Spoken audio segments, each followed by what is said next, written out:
Is it safe to sing during the coronavirus?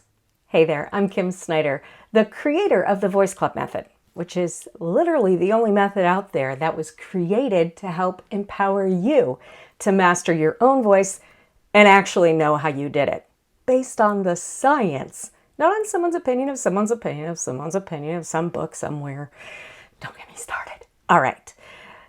These are rare times. Let's hope they're rare. A lot of people are asking, is it safe to sing?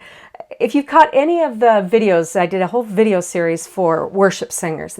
I talked about in one of those videos how singers expel more air than we do when we're talking. Now, this caught on a little bit on the news, and they were talking about, oh, you can't sing in public now because of the virus. So I want to give you my very informed, very experienced opinion of this. Now, I do want to let you know that my opinion is based on years of research into the level of the science on the voice that I don't really know any other master level vocal coaches that have gone that deep. The only reason I have, not because I think I'm a smarty pants, is because doctors permanently ended my voice 2 different times with 2 different conditions. And I was left to literally repair my voice myself. Luckily, I'd already started learning about the anatomy of the voice, and that really helped. But the things that I learned during that time, and honestly, having access to the world's top singer's surgeon, that didn't hurt either. And I learned a lot of fascinating things about what your voice can do. I've been testing it on every voice ever since. It's been true. So this is high-level vocal coach information. So let's just start with the anatomy of the voice.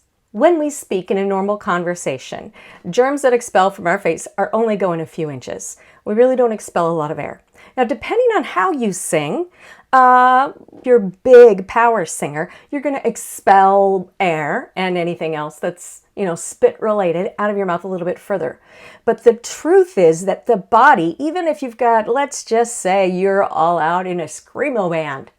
I mean, who's out doing that right now? I don't know. Don't do that. It's bad for your voice. It'll kill you. Anyway, if you were, and you were just all out screaming your voice out there, you'd have maximum spittage out of that. And any virus you had would be spitting on that too.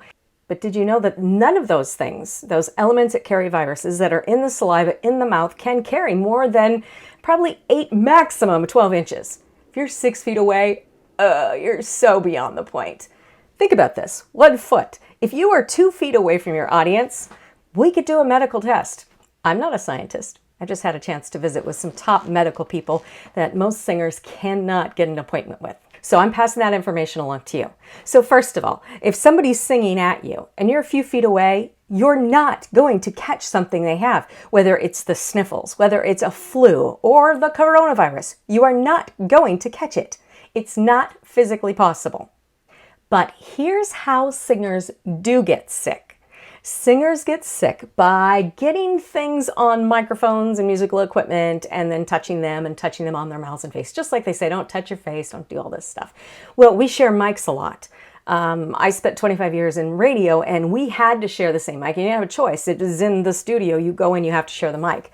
But during cold and flu season, you can't wash them down, right? They're technical things. But you can take a Lysol wipe and wipe the outside of them if it's a hard mesh exterior. If you have the soft styrofoam little balls that go over the end of the mic, those are virus catchers. It doesn't matter, again, cold, flu, or coronavirus. You don't want to be using one of those things if somebody else has used them. So if you're singing in an environment where you've got one of those little foam stoppers, doesn't matter what form it takes. Even if you're in a studio that's shared and you have one of those pee stoppers, little pop stoppers. Sometimes they look like some people will make their own and make them out of nylons on a little metal ring. That's within a few inches of your mouth. So really as a singer, what you need to be concerned about for your own health is anything that's within a foot of your face. And generally that's not going to be another singer. It would be important to remember that the surfaces that you touch, that you keep within probably 6 to 8 inches of your mouth, if somebody has very recently had been infected with a cold, flu, anything, and put that germ on there, it can only live for a certain amount of hours. Depending on the virus, that depends how long it lives. And so if you're passing mics around, they've got the foam stuff in them, they kind of catch that. They hold it longer and they keep it alive a little bit longer. Not hours and hours and hours. But it's really, really smart to make sure you don't catch colds, flus, any kind of virus, that you're cleaning your equipment. So if you're sharing, Lysol wipe that sucker off. It'll just make you feel better. Now, if you've ever seen any of the videos I've done about working the mic, working a mic as a professional singer, which I've spent most of my life as, is really super important. How we work the mic is really important. When I teach younger people about it, I teach them about the bubble of sound. So if we have the popsicle mic, it's the one with the lollipop on top. There is a certain parameter around the top of that mic where that equipment can work its best to capture the best qualities of your voice. And if you don't work that mic, which just means if you don't put this section of your mouth right here within that bubble of sound, because the echo sounds more fun. If you don't do that, then that microphone cannot do its job for you. And that's why the audio person will start turning up, trying to catch you more because you're like this and this, and then you get feedback, and that's a problem because the mic's not allowed to do its job. You have to know how to work a mic in order to get the maximum sound out of any microphone, cheap or expensive. So when we come to viruses, what we have a lot of times, those that are going back into singing, is that we've been afraid to work the mic. Even if you've been like, when I work a mic, I'm almost always grazing my bottom lip because that allows me to not ever have to worry about it. I know I'm within the parameter. There's your air flight signals for how to work a mic. 2 fingers maximum, just saying. Not this, definitely not 6 feet. Your microphone can't work. It's got to be within 4 fingers, and for 85% of singers, unless you work a mic too close, 2 fingers is as far away as you should get. Now, that means your surface of your mic needs to be cleaned with a Lysol wipe. You do that, you're probably good. If it's been a day since anyone's used a microphone, I'm not a doctor, but I've never seen anybody even catch so much as a sniffle or the flu or anything like that, as long as the surfaces are cleaned. And when you're on radio and you have a high turnover of people that use the same mic all the time, there are certain processes you have to do to make sure people stay healthy.